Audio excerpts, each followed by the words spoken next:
park.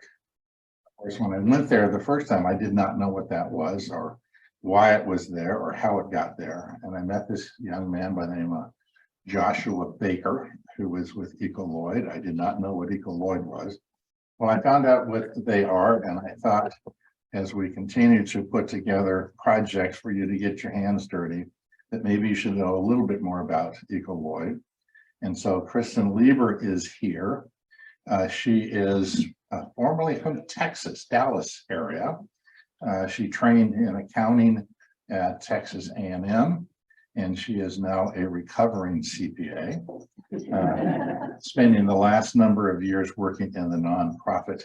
And she is brand new to Portland and brand new here. So please welcome Kristin.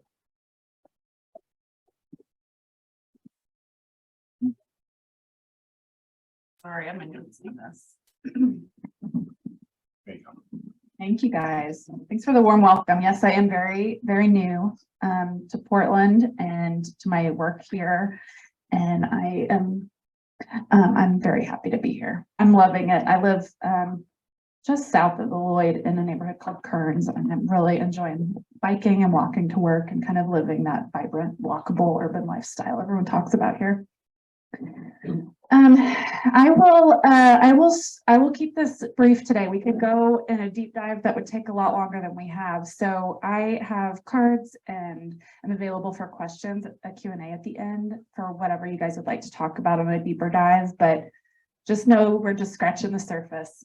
In Lloyd, we are a powerful kind of community of business people, entertainment district, residences. There's quite a few ranging, opportunities for shelter, ranging from houseless shelters to multifamily apartments to senior facilities. So Lloyd is a really unique neighborhood, and so we have started doing a lot of work that has roots going back a few decades in sustainability and looking at visioning what Lloyd might be in the future. So I know you all are here because you care about climate change, you might care about community development, you might care about what the future of Lloyd might look like, but many of you probably are wondering what an eco-district could possibly mean. So we'll talk a little bit about that today. It's my goal for you guys to understand our work a little better and to consider your role in the neighborhood, what you guys would like to engage with, and maybe what your impact on sustainability goals might be. I won't say too much more than what Ron said, but I'm a recent transplant from Texas, and I'm really happy to be here 8 weeks into the new role at Ecodistrict. So I might not have all the answers today, but I hope I do soon. Lloyd's boundaries differ on who you're talking to, but for the purposes of Lloyd Ecodistrict, we are bounded by the river on the west. We're bounded by Broadway, the north, I-84 on the south, and 17th on the east. You can see all the different diverse areas that are made up within that realm, but we are primarily funded by the Enhanced Services District. So we're kind of a public-private blend, and we are a nonprofit serving the geographic location here on the screen. Lloyd Ecodistrict has been around quite a few years, but our vision has expanded during that time, especially recently. While we previously were a very traditional sustainability-focused organization focused on energy metrics, waste reduction, other sustainable practices, we have expanded that definition to include resilience, the ability to bounce back from community stressors, whether that's pandemic, seismic events, or other things that cause communities to struggle, as well as equity. It's well known now that those who stand to suffer the most from climate change are those most vulnerable and at-risk populations, you might think, ranging from age to income to race and identity. So we're looking at a more inclusive definition of what sustainability for a neighborhood really means, and it goes way beyond just your traditional recycling and energy programs. A little bit of history. We won't go too deep of a dive, but Lloyd Ecodistrict, back in the 90s, we had a transit management, a TMA association that managed public transit strategies in the district, and then a business improvement district went in and worked with small businesses and economic development. By early 2000s, Lloyd Crossing was kind of a vision, a city-led vision, really just kind of looking at what a future of Lloyd might be. And in 2009, we were an initiative formed from the mayor's office when Sam Adams was mayor, and was a partnership between the city and Portland State University. The idea was that Portland could be used as a living lab to test, to accelerate sustainability practices at a city level and to demonstrate some of these the blend of environmental and economic development opportunities. In the beginning days, there were 5 pilots. Lloyd was just one of them. Gateway, Lent, South Waterfront, and PSU were the other 4, but we are the only one that still stands as it started. 2011 to 14 was when we really got our start. It was focused on roadmap, visioning, energy efficiency, active transit. We spent a lot of time listening during these years, but we really focused on a very narrow definition of sustainability. Like I mentioned earlier, 2014 to 17, we got rolling in terms of really taking a look at the community component of what a vibrant, sustainable neighborhood looks like. So we increased, with Hasselo on 8th and a few other multifamily dwellings coming in, there was suddenly residents in Lloyd where there hadn't previously been. So we started incorporating residents into our programming. And then, as you guys know, there are quite a few older adults living in Lloyd. So we started incorporating some programming that would appeal to seniors as well. In 2017 to 2023, we really doubled down on community. This was a time when we took another look at our long-term roadmap. We expanded our listening sessions, and we spent a lot of time taking a look at who might be left behind in some of these sustainability efforts. So we really focused on supporting the Houses community, BIPOC Village, and Right to Dream 2. We did a little fundraising and building with them.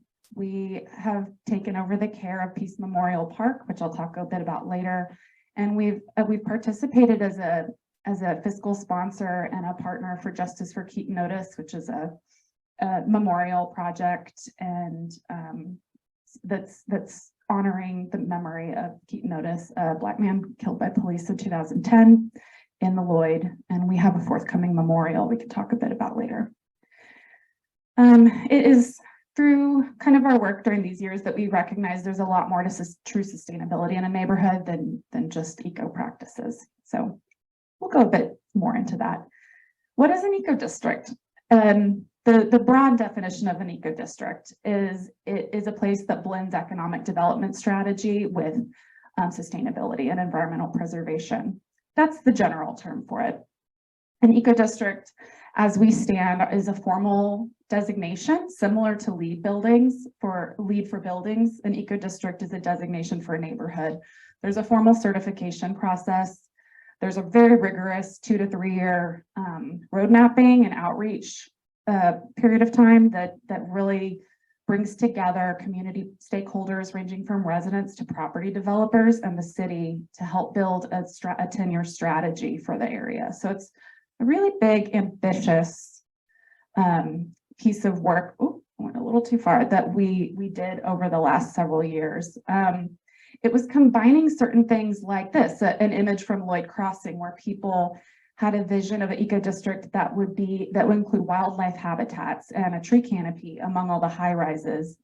And we also had others like the Albina Vision Trust, who imagined a return of the street grid and reconnecting a community that had previously been ripped apart by freeways and city policy. We also had visions like this of the Green Loop, where people imagine an active transportation hub that radiates throughout the city and is really focused on connectivity and human scale design. So the real benefit, I believe, of eco districts is that we are larger than a building, smaller than a city. It's a very sweet spot where we can innovate and be responsive to changing needs in a way that could be scaled. So we like to think of ourselves as a living lab, very responsive to needs that we address as they rise up. So late last year, we achieved certification. We're, first in the state of Oregon, second on the West Coast, 7th in the world. We got beat by Capitol Hill in Seattle, but it's really a major achievement. And the work, you know, while that was a lot of work, really the work has just begun. We have a 10-year roadmap, a 2030 roadmap is what we call it. Here's a few examples of other eco-districts around the world, ranging from South Africa to the East Coast to Seattle. So it's a small but mighty group, and there are many, many others who are working on their certification now. The protocol, just to give you guys a very high level view at it, involves imperatives. Those are the pillars we build our work on, but priorities, the 7 priorities are what we build our programming around. So it is a broad scope of nonprofit mission, and we have 62 initiatives that came about in our roadmap that we need to tackle by 2030. The good part is we've got some time, and the other good part is that it's not expected that we do it alone. It's through partnership and is a district level pull alongside city, private, and public partners and other nonprofits. In the interest of time, I'll skip through a few of these and we'll get to some of the work we've done. So let's do a deeper dive into a few of these 7 areas of priority. So living infrastructure. Lloyd has a lot of living infrastructure, ranging from Duckworth Dock on the river, the Green Loop, the East Bank Esplanade. There's a ton of bikeways and transit corridors.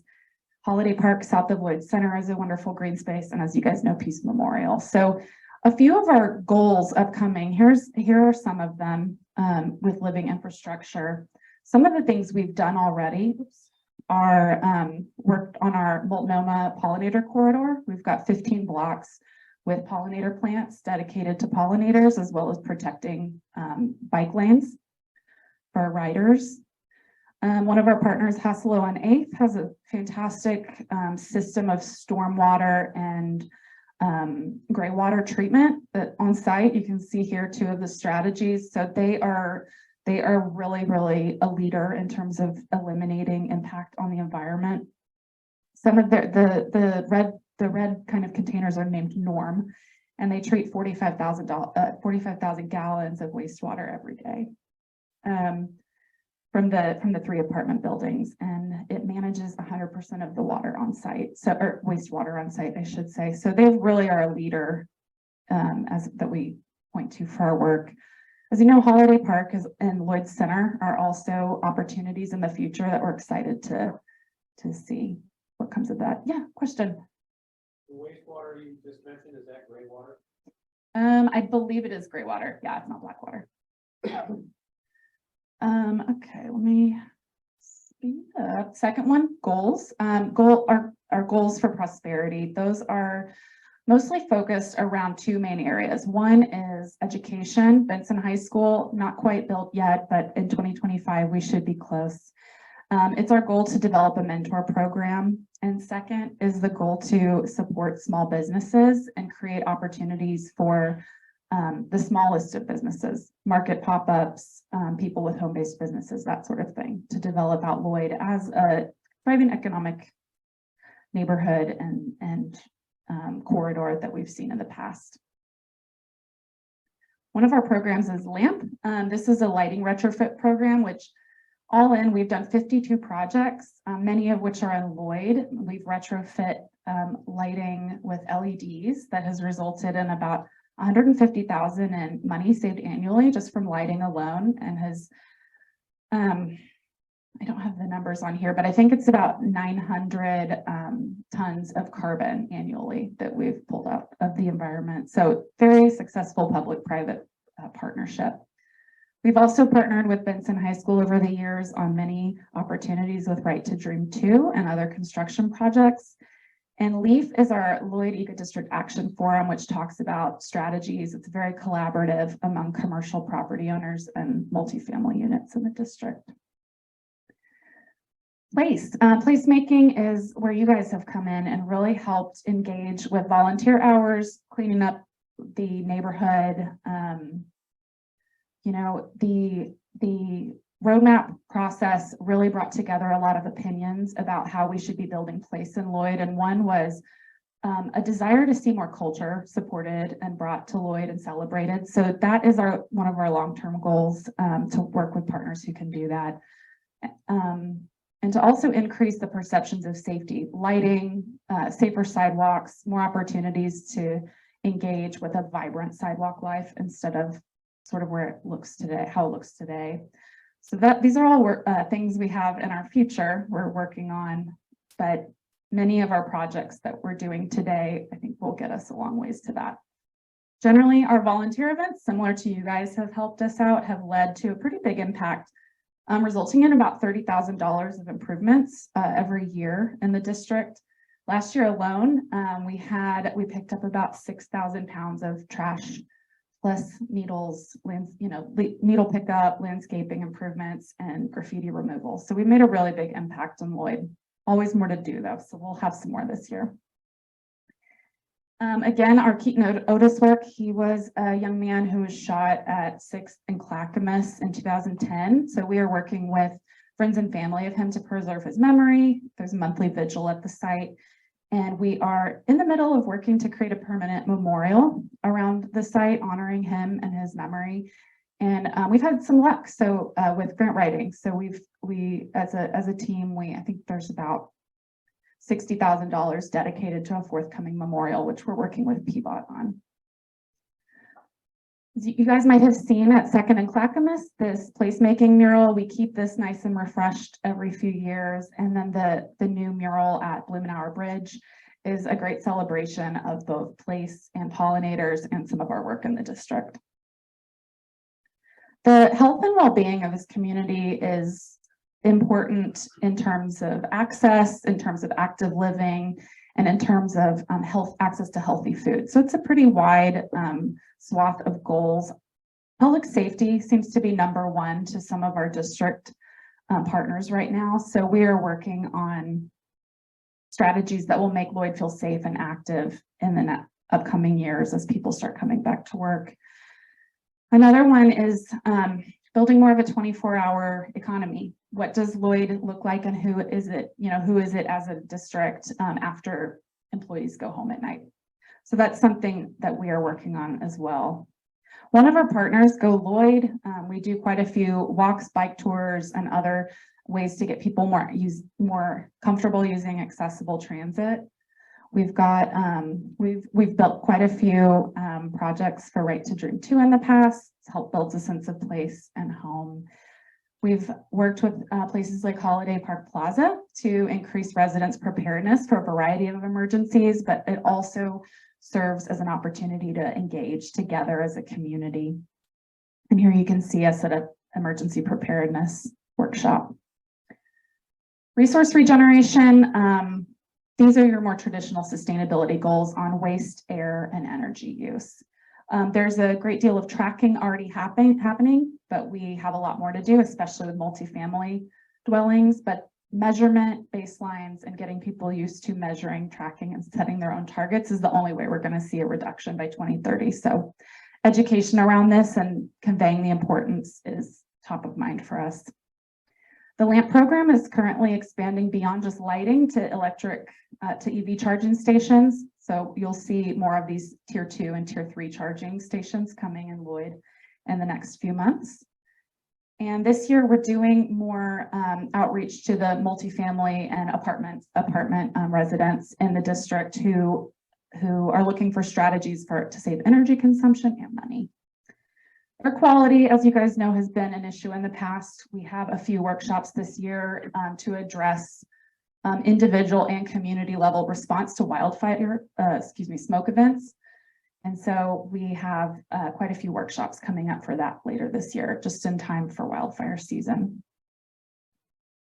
Connectivity is another one. We are a very well-connected district, but there's the perception of being isolated sometimes. So there's some initiatives forthcoming, like the Green Loop that will help link up Lloyd with other parts of the city, and initiatives like the Duckworth Dock and the forthcoming work with Albina Vision Trust to reconnect to the water. There have been some other community conversations around pedestrianizing on weekends. some of these streets so people can have a bit more of a, Sunday stroll or an open block concept. So these are a few things we're going to keep working on as a district. Lots of opportunities we've had to engage and kind of reroute, remap what the community might want from their street grid. The Blumenauer Bridge, we're going to continue our advocacy and support for this to continue safe connections that are pedestrian and bicycle oriented. And finally, our last one is peace. This is one we added last year, and the goal is really to promote both Peace Memorial Park with its legacy of serving as a memorial for veterans and allies, but also expanding the definition of peace to include the intersection of conflict, climate, and social justice in our work. So we have quite a few plans and works for Peace Memorial. In addition to cleanups, we're also fundraising for some improvements to the park to make it a better place to be. I'm going to skip through a few of these because I know I'm running over. So a few challenges. We have kind of three main challenges facing us ahead in the years ahead. One is, of course, One is, of course, the development. What is the I-5 project going to look like? What is Lloyd Center and its new life cycle going to look like? What is the Green Loop going to look like, and when is it going to be here? And the 70 plus other acres of developable property, what will they look like? Lots of questions we don't have answers to yet, but our goal is, as conveners who sit at the middle of a lot of different residents, stakeholders, property owners, and businesses in Lloyd, is to bring them together to provide clarity and communication on what we want and what they want. So you'll see a few more opportunities like that. We'll certainly invite you. Another one is reconnection. There's been a across the board desire for reconnection when the several thousand residents in Lloyd were faced with the pandemic. The 20,000 commuting residents who supported it from 9 to 5 were suddenly gone. And it's really changed the connection and the engagement in the district. Businesses have dropped out and there's just not as vibrant of a street life as there used to be. So I think we're looking for opportunities across the board to reconnect and look for a new vision of what Lloyd could be. We've got a few opportunities that range around both placemaking events with a purpose, resource fairs, just opportunities to build culture and bring people together this year, mostly in the summer. So we'll keep you guys posted on our website. And finally, in line with that, the primary district use. Not many office workers have returned to work. There's a bigger question of what is Lloyd and what is it going to look like in the future? How do you get businesses to return if employees aren't? Especially if employees only want to return if there's a business to go eat lunch at. So it's a tricky question, and we're working on a few temporary strategies that really include this mobile and pop-up infrastructure, utilizing the Green Loop connection, and looking for other ways to build and trial a 24-hour economy that makes Lloyd a vibrant place after the employees who do come are gone at 5 p.m. So lots of work to be done there as well. All right, I thank you guys for doing this kind of very high level and occasionally deep dive with me. We have a lot of opportunities for you to engage with us if you care more about a particular aspect of our work. The newsletter is the easiest one. We send that out about monthly. It's got a ton of information related to both Lloyd specific events and sustainability in general across Portland. That is on our website right there at the bottom. Volunteering, you guys already do with us. We'll keep you posted on more opportunities through Ron. We've got many events. April 4th, if you're curious, is the open house for the Lloyd Enhanced Services District at the Convention Center. And that's a great opportunity to hear from a higher level what's going on in Lloyd, both from our Transit Management Authority as well as the Lloyd Community Association. So you'll get like a really full 360 picture of Lloyd activity. And our annual fundraiser is April 19th. So if you guys want to come help us celebrate some of the Lloyd movers and shakers, it'll be at East and Broad. And there's a cost for the ticket, but it all goes to our programming. And finally, we are looking for a few more board members. We are especially lacking in resident vision. So for any of you who might live in Lloyd, we're especially looking for some resident perspectives, not just commercial and property owners perspectives. So let me know if you have anyone in mind. I'll skip the brainstorming activity, but maybe this is food for thought. I always appreciate those of you who have been in Lloyd for longer than my 8 weeks. Some things you've seen work, some things you haven't seen work, how if you could build your perfect partnership with a few organizations, who would it be and how would it function? So I'm all ears if you have any great ideas, just a little food for thought. And now I will open up for Q&A. Questions? Please stand. What is the green loop? Oh boy, I'm a little new to be answering that, but it's not set in stone. The goal is not for it to be a trail system through Portland, but to rather be a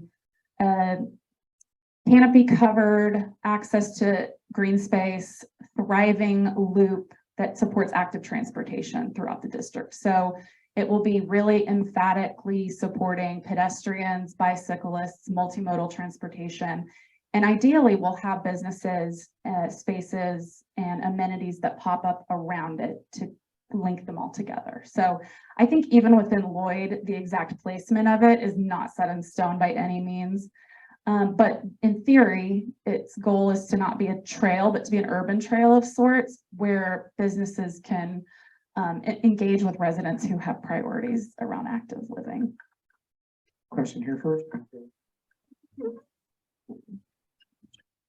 I know your office is in the Lloyd Center. We sure are. We're in the mall.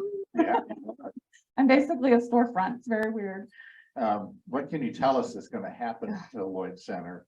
I wish I could tell you.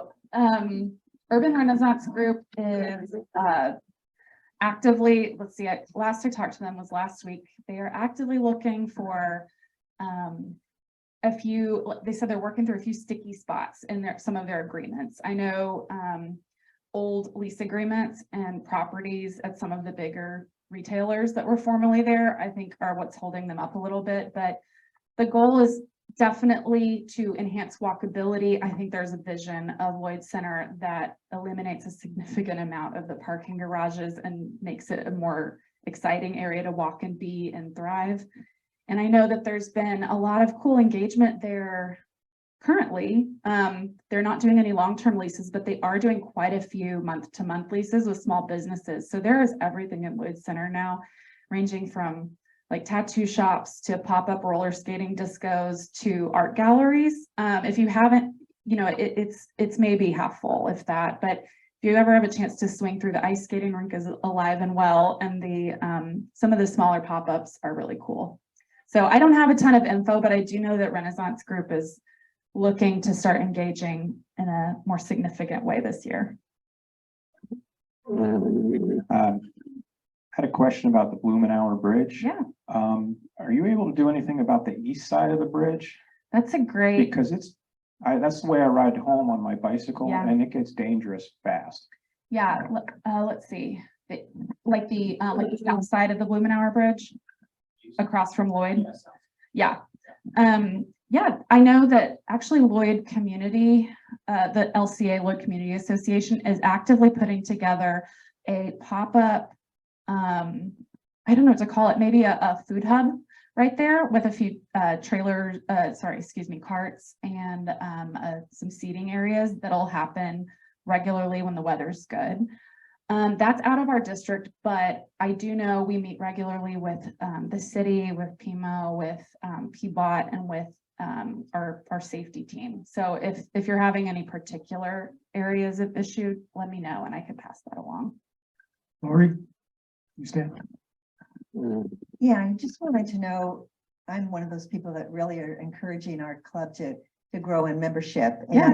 And you're in our area, and there's so many opportunities there for us to have new members, which can also turn around and help the growth of this Ecodistrict. Yeah. And it just seems like, I don't know if you're available or somebody else in your office or somebody that could make I don't know, opportunity to be involved in Rotary, because it really will help that for you too. Yeah, this is my introduction to you all. I'm very happy to be here and learn a little bit more about what you do and how we can partner. Absolutely. I know that we love to share things going on in Lloyd. So where you guys have an overlap with us, let me know. We'll put it in our newsletter. So we're happy to help advertise you guys as well. We have, I don't know, 1,000 readers or so in the district. So Safety, security, and response time. I don't know that number. We don't have a clean and safe program. The safety team is not like what you see downtown is not what we have in Lloyd from an ESD perspective. I am too new to know these numbers yet, but I do know that Lloyd has a lot of private security that manages their own buildings, and we work very closely with the street response team, who are very active in Lloyd. And I think at the last security meeting I had, no real issues are taking over besides a few broken windows lately and some graffiti, as always. So I think generally it's a pretty safe area to be. Has the Adopted Block organization maintained any presence in that community? Not that I know of. We do have, I'm forgetting the name of the program, but the ESD funds a graffiti and cleanup team. So I think they're managing that for now, but I'm not sure how far they go. But I'm a little familiar with Adopted Block. I think it's a great idea. Okay. The other thing is, I lived on 6th and Holiday Mhm. in a condo, and we moved because it wasn't safe. Yeah. Is there any change in what's going on there in the crime? Again, not sure of all the legacy problems that have come before my time, but that is a concern in Lloyd, is especially with the absence of positive street life. There's been some concerns about an influx of negative street life. So that's a priority for our security team and for the neighborhood. And I think there's a bit of funding and conversation around how do we address that. So I don't know the statistics, but I do know there's some work in progress. Thank you. Thank you, guys.